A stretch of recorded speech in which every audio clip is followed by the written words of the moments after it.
This video will cover particularly for synchronous generator capability curve.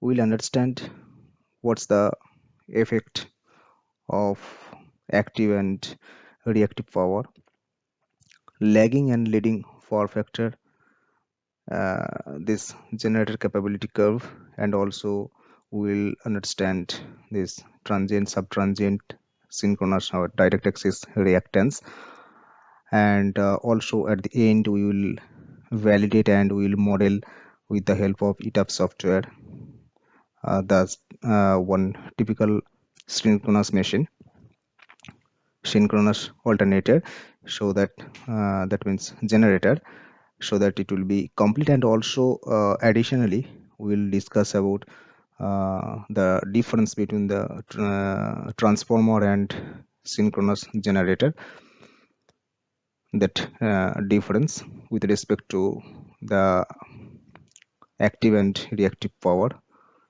So this video is going to be a little bit lengthy, but I hope it will add some value, and definitely a lot of things will come within the discussion. So keep patience and watch this video till the end, so that you can get the basic concept about the synchronous generator. So let's start. So for the first a topic, what I'm going to discuss, that is related to generator capability curve. So this is basically synchronous generator. So whenever we are talking about the generator capability curve, let's understand what does it mean, this capability. This means that whether this synchronous generator will be capable to deliver its rated output up to how much its maximum rated value, or is there any limitation, that minimum value, what will be the minimum operating value for the real power, and also the reactive power requirement. So here I have drawn that generator capability curve. So what we can see here, that this area, this x-axis, this is the real power, this megawatt, and y-axis, that is plus side, it is the reactive power, positive reactive power, and this negative side, this is negative reactive power. Okay, now as you can see, this this side this side is the overexcited, that means lagging power factor, and this negative side, this is underexcited generator, this is leading power factor, this side is leading power factor.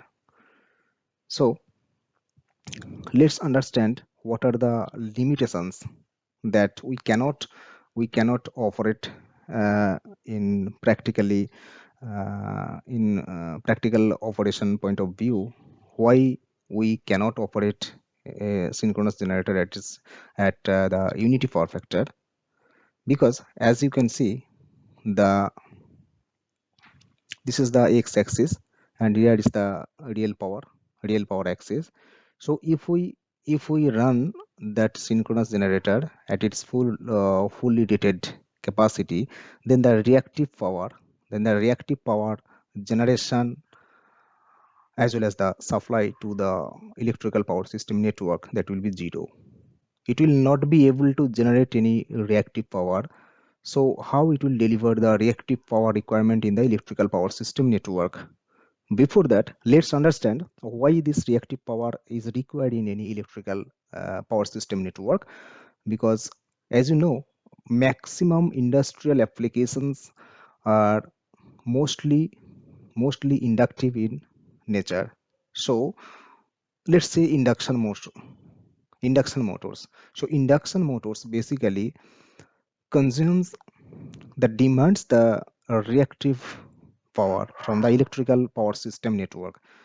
And what is the source? that reactive power source is the generator. One of the most important source is the synchronous generator. So if the synchronous generator is able to meet the requirement, that reactive power requirement of the downstream or the connected loads, then it's fine. Otherwise there will be some issue. Okay, so the main thing is that our electrical power system network needs some reactive power supply, and this should come from the connected generators who can which can supply the reactive power in the electrical system. Okay, so let's come back to this point. Here in the x-axis, along the x-axis, we cannot operate the synchronous generator at unity power factor. This is unity power factor, but we cannot operate because reactive power will be less. Okay, so this point, this point, this is the operating point, which is 0.85, 0.85, 0.85 lagging power factor.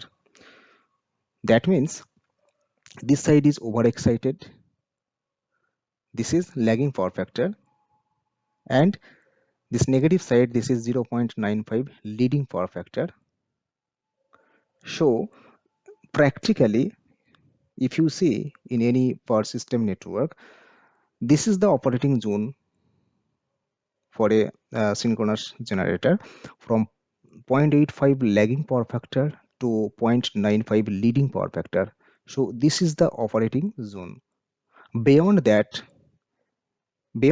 it is not practicable to operate the generator, because if we go beyond this 0.85 lagging power factor, if we reduce this power factor, let's say here 0.6 lagging power factor, so in that case what will happen, the reactive power supply will be increased, but at the same time this active power, that means this real power generation will be very less. So in case of steam turbine generator, for a large generator, let's say 600 megawatt or 300 megawatt generator, there are some recommendations from the OEM, that generator manufacturer. What will be the minimum value? What will be the minimum operating value? Let's say here, let's say typically it is 25%, 20 to 25%, 20 to 25%. So below that it should not be operated in any condition. Below this minimum p, that means p mean, this generator should not be operated. Otherwise it will damage the that life. It will reduce the life of the generator drastically. So okay, let's to understand this point, let's quickly go to the ETAP system, ETAP software. Here if we draw a synchronous generator, let's say this is the generator, and here if you see this rating, sorry, yeah, this capability, if we go to the capability here, you see this is the pmin. So minimum real power generated in megawatt, this is the pmin. It can be calculated or user defined, whatever may be.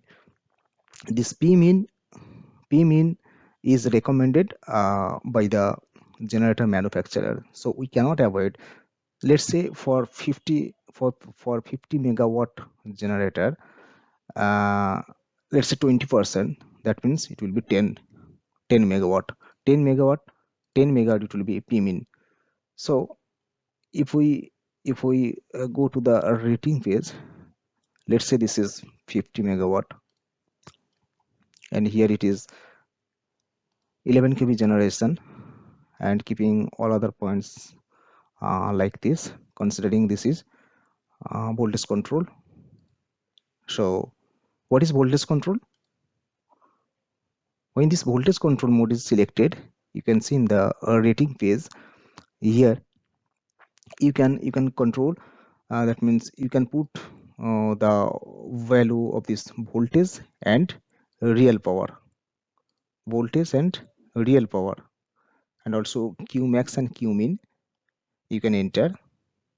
So in case of voltage control, voltage and real power you can change. In case of inverter control, this real power and reactive power you can change, but voltage angle, these are constant, you cannot change. So this is ember control. Ember control means megawatt and ember you can define here. If you select pf control, power factor control, in that case you can define the real power and also the power factor. So basically there is not much difference between this ember control and power factor control. Ember control and power factor control, you can see this power factor control, this power factor you can define, but these are interlinked, this ember and power factor. If you select this ember control, then power factor you cannot define, but you can define this ember, that is reactive power. So active power and reactive power, real and reactive power you can define. And finally, in case of swing, you can define only voltage and angle, you cannot define this real power or reactive power or power factor. So these are four operating modes of the generation, of the generator. So in this case we are considering, let's say, voltage control. So for this, voltage and real power you can define. Okay, so go to the capability curve. Here as you can see, this qa qb qa qb qc qd. So I will explain what are these qa qb qc and qd. And this p min, let's say this is 20% of 50 megawatt, so this is 10 megawatt. Okay, now we will understand what are these qa qb qc and qd. If we go to the ETAP help phase, here also you can see this capability curve. Here qa qb qc and qd, some values are specified. I will explain in detail now what are these really. And here you can see this p min is also defined. This p min is defined, and also you can specify maximum and minimum q max and q min. So those things can be specified also. Okay, now the parameters qa qb qc and qd, these are defined. And also the p min, this is the minimum real power output that must be delivered by a generator, such as one with a steam turbine engine. And now I will explain this qa qb qc and qd. Okay, uh, okay, before that, here if you see 10 megawatt, whenever I am putting the value 10 megawatt, you can see this is the minimum value. If we change it to 20, let's say, what will be the change? Notice it. Okay, so this is the 20 megawatt. So it will operate in between this minimum value, that means 20 megawatt generation, that is the minimum generation, and the maximum generation, which is 50 megawatt. So between 20 megawatt and 50 megawatt the machine will operate.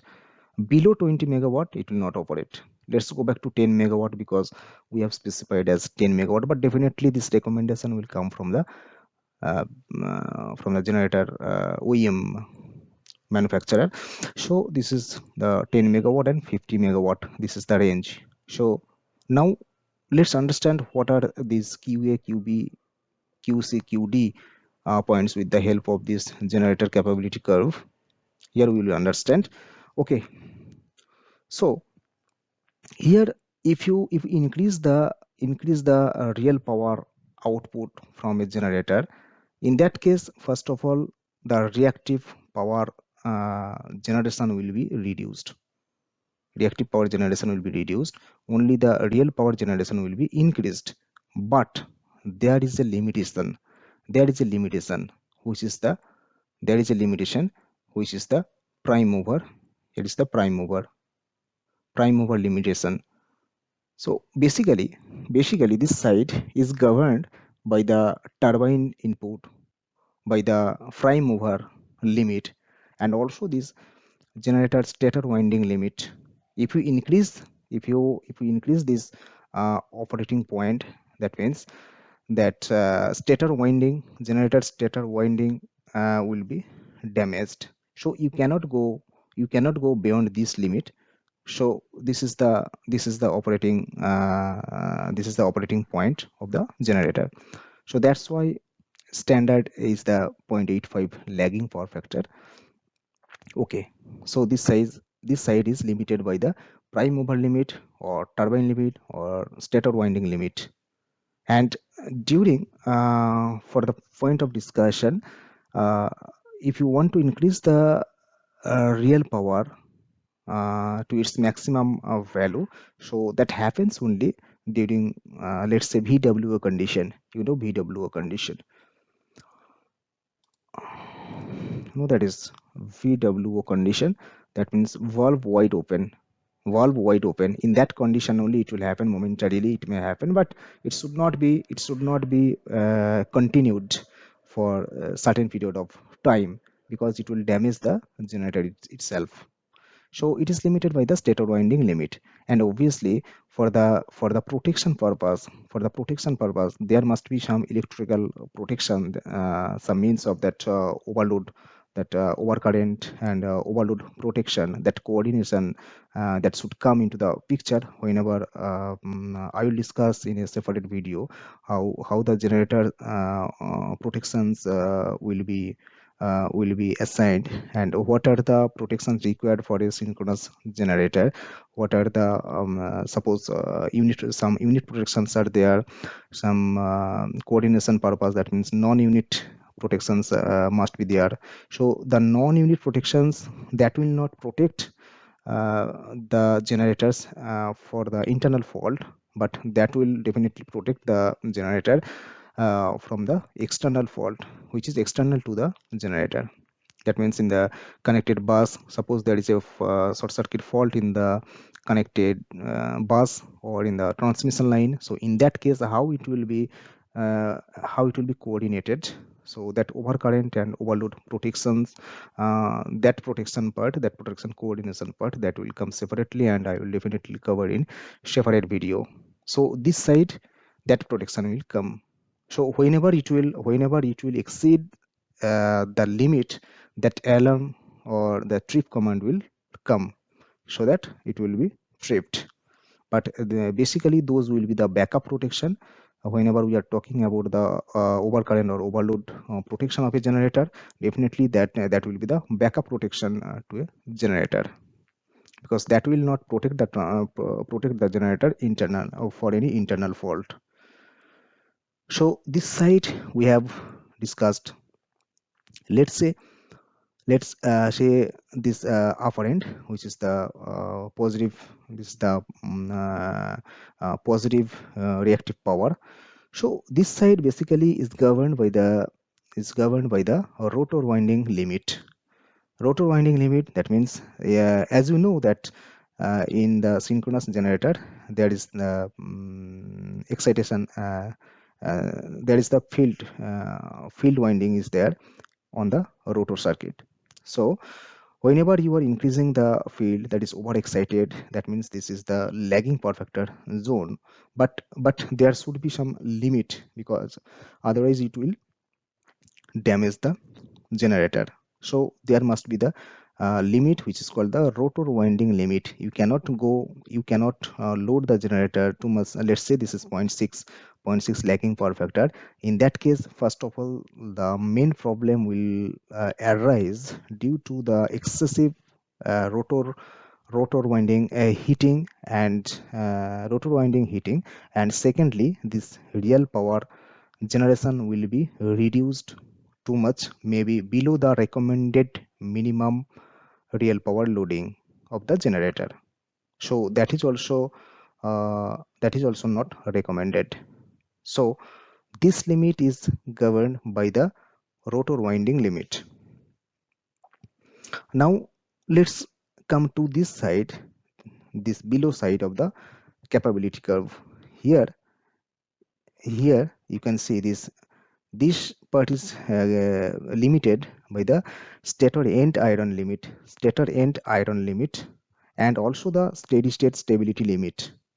If we offer it, the generator more than 0.95 leading power factor, that means if it is reduced, then in that case the system may be unstable.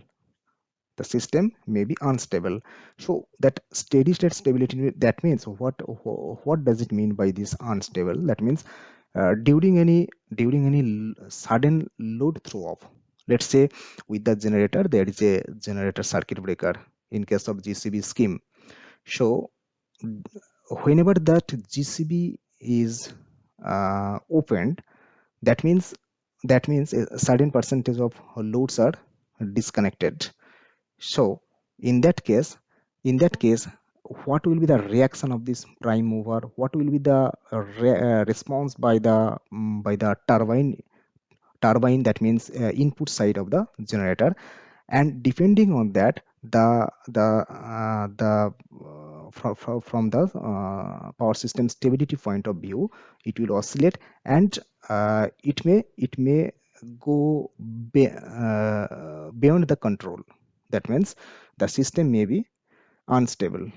So from the steady state stability limit, we cannot operate the generator beyond this 0.95 leading power factor. So this side is governed by this steady state stability limit. Okay.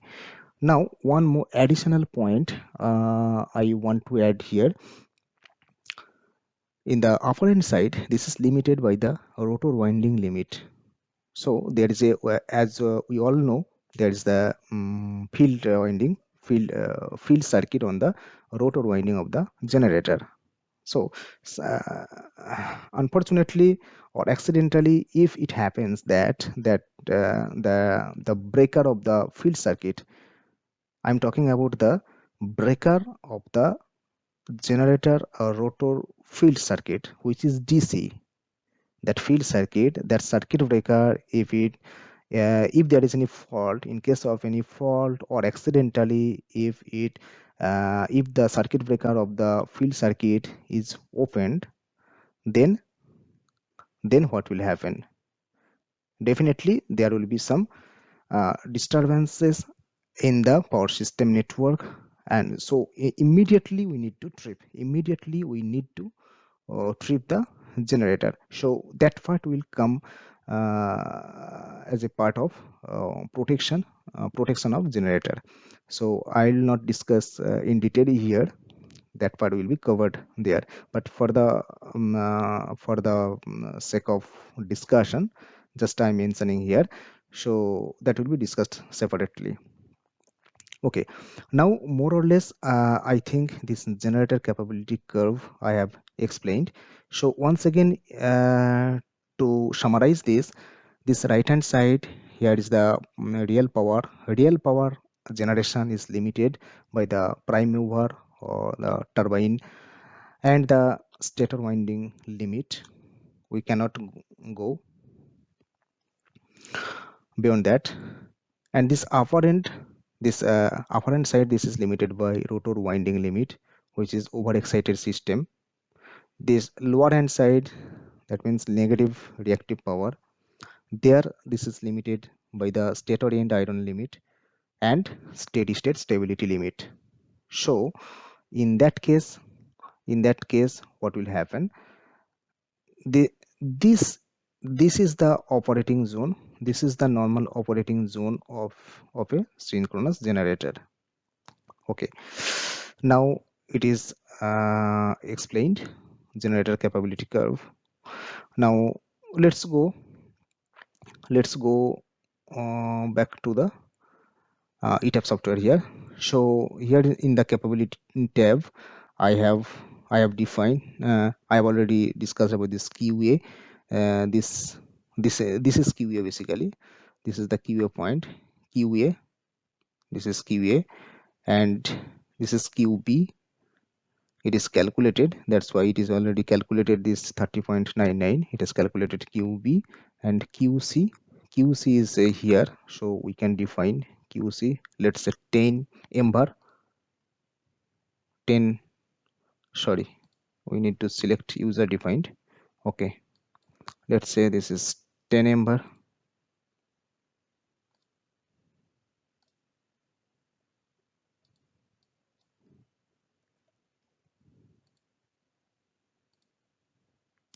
It will not come. We have to put -10. Yeah, so this is QC, and this is, let's say, -20 amber. Yeah, so now these points are changed. So this is QA, this is QB, this is QC, and this one is QD, which is -20 amber. And this P min, it is defined. P min is the minimum real power, as I already explained. So this is done, and here in the rating page, 50 megawatt 11 kV. Okay, and now if we go to the impedance model, here is the impedance. As you can see here, xt double dash, x2, x0, these are the impedance tab. And here is the for the dynamic modeling, sub-transient, transient, and equivalent x direct axis or synchronous. So what are these? If we use the typical data here, then the sub-transient reactance, this is sub-transient reactance, sub-transient reactance here, impedance. Okay, xt double s, sub-transient, transient, and direct axis. So what are these? How can we get? Okay, this will be definitely, this will be available from the generator manufacturer. But let's understand what are these from a figure. Okay, now let's talk about the transient, sub-transient, and synchronous reactance of a generator.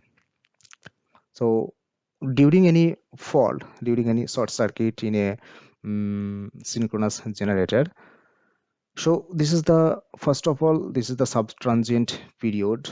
This is the sub-transient period where the generator will behave based on the sub-transient reactance. So this is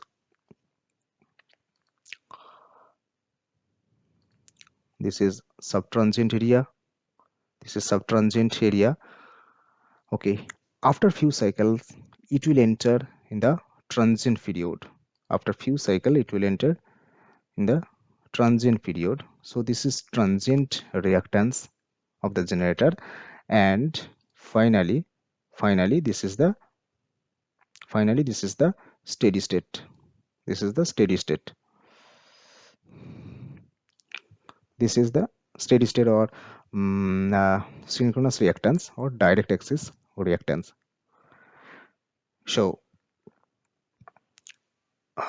when these reactances are required during short circuit condition, or the short circuit study in ETAP software, we need to use this sub-transient reactance. And sometimes we use the transient reactance on the case-to-case basis. But these are considered during the short circuit study. And during normal load flow, study, we use this synchronous reactance or the direct axis reactance of the generator. So this is applicable for the load flow study. So during load flow study, we need to consider the synchronous reactance or direct axis reactance of the generator, and during short circuit condition we need to consider the sub-transient reactance, and also case to case basis we can consider this transient reactance also, because it will happen within a few cycles only. So this should be considered and this should be kept in mind.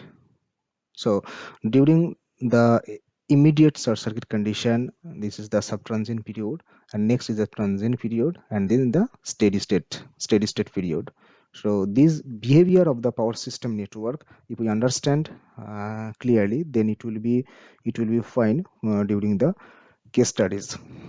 During so what reactances should be considered for the load flow study in ETAP software, what should be considered during short circuit study. So this is now clear. Almost we are done, and finally we will go back to the ETAP software once again. So here these reactances, definitely we cannot use this typical data here. We should use use these reactances based on the data sheet from the generator manufacturer, that means OEM data. Okay, now it is almost done. Okay, this inertia exciter, governor, these things I will cover in separate video, otherwise this video is already lengthy, so I'll cover in separate video exciter, governor, these cases. Okay, now finally what I will do, quickly I will discuss about the differences, as I promised in the starting of this video, that what's the basic difference between a transformer and a synchronous generator from this capability curve point of view. Let's go to the screen here. Okay, now if we draw, it will take maybe only 2-3 minutes. Okay, if we draw here, okay,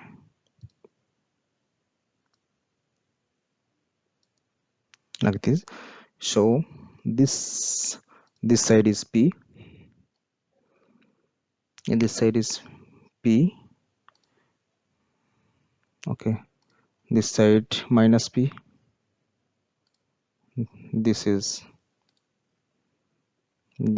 plus Q, and this side minus Q.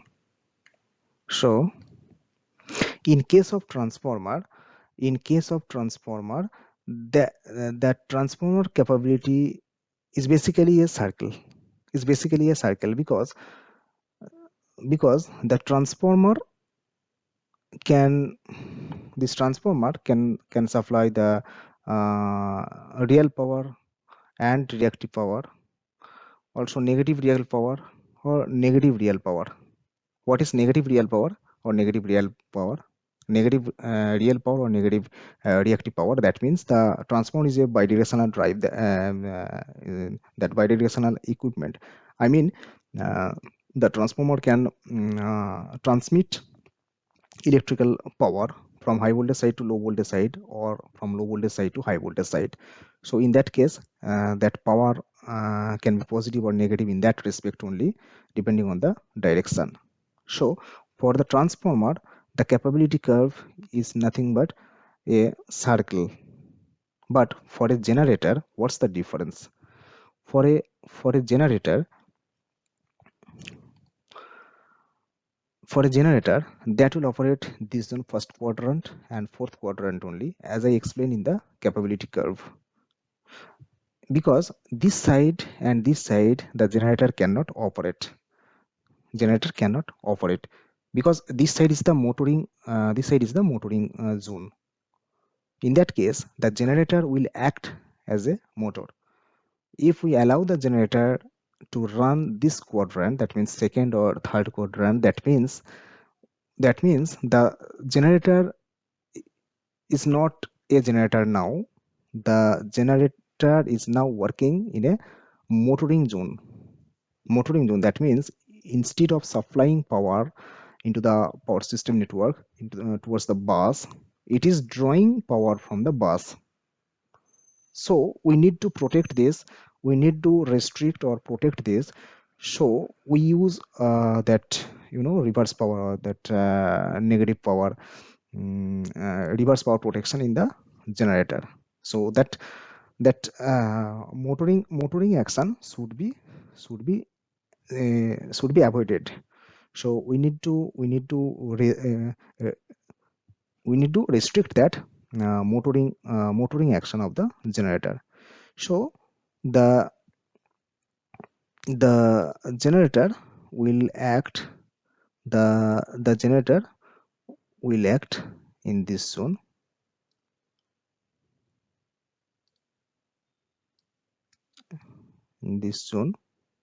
and here this side.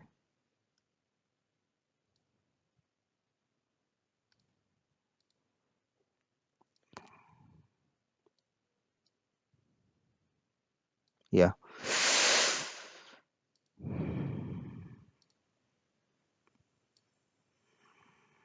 sorry.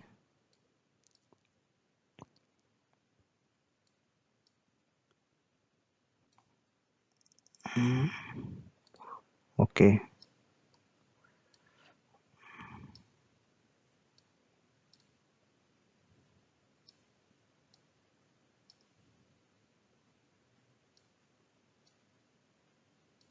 uh, so basically like this. Okay, so if we recall that generator capability curve, basically this is not like this. Okay, yeah, and also here this is not drawn accurately. Okay, so you see, within this zone the generator will operate as per the generator capability curve. So this is the basic difference. Because in case of generator, that real power and reactive power, independently those are required to be defined. But in case of transformer, the total afferent power that should be considered. So individually the real and reactive power that that need not to be calculated, or that need not to be considered separately or independently. So this is the basic difference between the transformer and the synchronous generator. So if we go back to the generator capability curve, it looks like this only. So within this zone the generator will function properly. Okay, so after this, I hope a lot of points I have already covered. If there is any other discussion, because it's a vast subject itself, the generator part, it will take a lot of time to understand the nature, the behavior of the generator. So it's not possible in a single or couple of videos, but still I have tried to give some concept here. And in some future videos I will cover the protection of the alternators, the excitation system, AVR, how it works, and how it controls that AVR, that that voltage, the frequency control. So all these things I will discuss in separate videos. So today up to this.